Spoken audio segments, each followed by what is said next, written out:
بسم اللہ الرحمن الرحیم۔ محترم ناظرین، رمضان المبارک میں بہت کثرت سے تلاوت کی جاتی ہے۔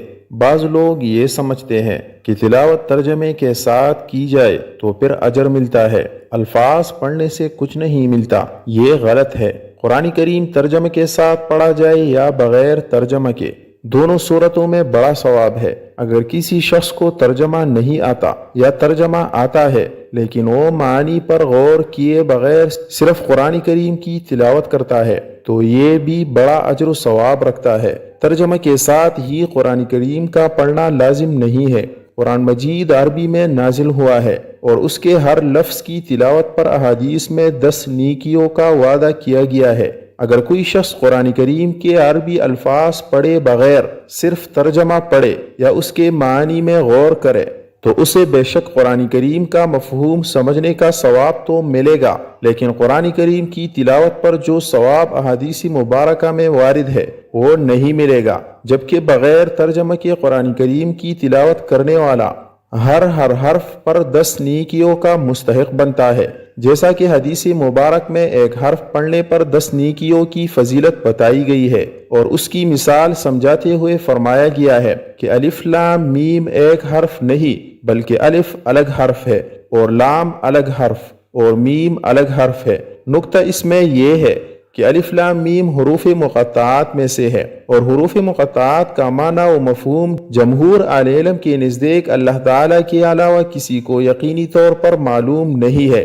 حدیث شریف میں مثال ہی ان حروف کی دی گئی جن کا معنی کسی بھی امتی کو معلوم نہیں ہے، اور ان کے پڑھنے پر ہر حرف پر 10 نیکیوں کا وعدہ کیا گیا ہے، تو معلوم ہوا کہ قرآن کریم کی نفسی تلاوت بھی مقصود ہے اور اس پر اجر و ثواب مستقل ہے۔ اس لیے قرآن کریم کی تلاوت کا ثواب تو عربی الفاظ کی تلاوت پر ہی ملے گا، اور ان الفاظ کو سمجھ کر پڑھنے یا ان کی تلاوت کے ساتھ ترجمہ پڑھنے یا اس میں غور کرنے سے ثواب مزید بڑھ جائے گا۔ حاصل یہ ہے کہ سمجھے بغیر تلاوت قرآن کریم کو فضیلت میں کم نہ سمجھا جائے۔ تلاوت مستقل طور پر مطلوب ہے اور آپ صلی اللہ علیہ وسلم کی بعثت کے مقاصد اور معمولات اور صحابہ کرام رضوان اللہ علیہم اجمعین کے معمولات میں شامل ہے۔ البتہ قرآن کریم کی ایک آیت سیکھنے پر حدیث مبارکہ میں یہ فضیلت وارد ہوئی ہے کہ ایک آیت کا سیکھنا 100 رکعت نفل نماز سے بہتر ہے، لہٰذا کوئی شخص تلاوت کے ساتھ ساتھ آیات کا معنی و مفہوم سمجھ کر پڑھتا ہے تو وہ اس فضیلت کا مستحق بنتا ہے۔ اگر کوئی قرآن مجید کو سمجھنے کی خواہش رکھتا ہو تو اسے چاہیے کسی مستند عالم دین کی خدمات حاصل کر کے ان کی نگرانی میں سمجھے، اپنے قوت مطالعہ پر اعتماد نہ کرے، تاکہ قرآن مجید رسول اکرم صلی اللہ علیہ وسلم کے فرامین کے مطابق سمجھنا ممکن ہو، کیونکہ رتب و یابس میں فرق کرنا عام مسلمان کے لیے ممکن نہیں۔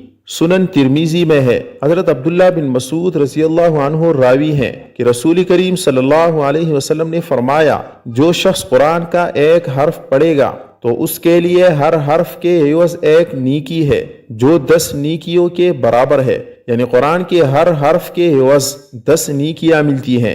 میں یہ نہیں کہتا کہ سارا الف لام میم ایک حرف ہے، بلکہ الف ایک حرف ہے، لام ایک حرف ہے اور میم ایک حرف ہے، یعنی الف لام میم کہنے میں 30 نیکیاں لکھی جاتی ہیں۔ حضرت ابو ذر رضی اللہ عنہ بیان فرماتے ہیں کہ رسول اللہ صلی اللہ علیہ وسلم نے مجھ سے ارشاد فرمایا، تو صبح کو جا کر کتاب اللہ کی ایک آیت سیکھے، یہ تیرے لیے 100 رکعت نماز سے بہتر ہے، اور تو صبح جا کر علم کا ایک باب سیکھے، خواہ اس پر اسی وقت عمل کرے یا نہ کرے، یہ تیرے لیے 1000 رکعت پڑھنے سے بہتر ہے۔ آخر میں ایک اہم مسئلہ سماعت فرما لے۔ اکثر لوگ رمضان میں تلاوت قرآن کرتے وقت ایک غلطی کرتے ہیں جس کی وجہ سے تلاوت قرآن کا اجر نہیں ملتا، وہ یہ کہ جب تلاوت کرتے ہیں تو بس دل ہی دل میں پڑھتے ہیں، زبان نہیں ہلاتے۔ واضح رہے کہ اس طرح تلاوت کا اجر نہیں ملتا، کیونکہ پڑھنا نام ہے زبان کی حرکت کا۔ جب زبان ہی حرکت نہ کرے تو وہ پڑھنا نہیں، محض سوچنا ہے۔ اس لیے تلاوت کی جائے تو ہلکی آواز سے پڑھا جائے۔ اللہ تعالی ہم سب کو عمل کرنے کی توفیق عطا فرمائے، آمین۔ محترم ناظرین، کمنٹ باکس میں اللہ تعالیٰ کے 99 ناموں میں سے ایک نام ضرور ٹائپ کریں۔ شکریہ۔